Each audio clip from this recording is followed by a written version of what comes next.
Hey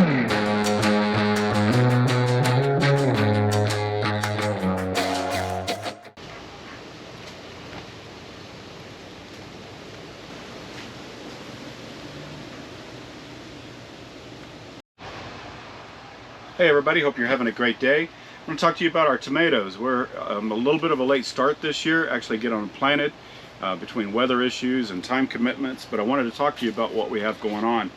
So if you've watched our other videos in the past, you know that we start our tomato plants with in soil blocks. Once they're big enough, we put them in our little 4-inch pots. I really prefer to go directly from the 4-inch pots directly into the ground, but sometimes between weather and rain and soil temperatures not being right, they just don't get out when you hope they will. So when they don't get done in the 4-inch pots, we transplant them into larger pots.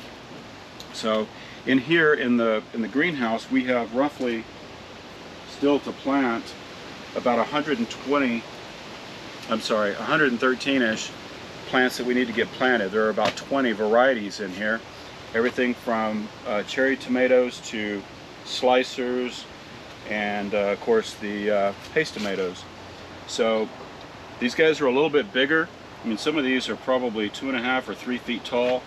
They're very healthy. They're all planted in a mixture of what did we use? We used the mushroom compost and an organic vegetable product compost, and also mixed in some alfalfa meal to help with the slow release of nitrogen we get out of the alfalfa.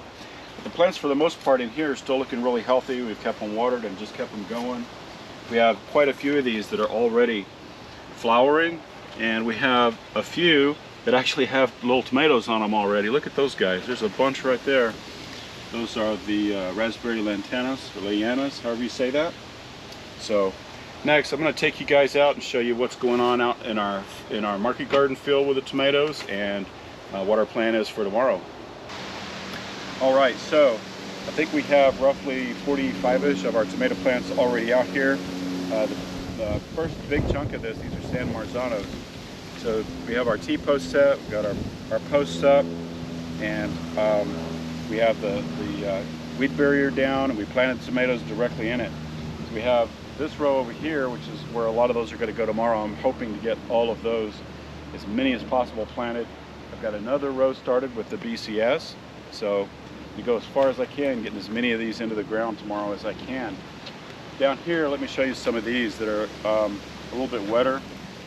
We've had, like last week, we had a little over 12 inches of rain, so everything really got very waterlogged.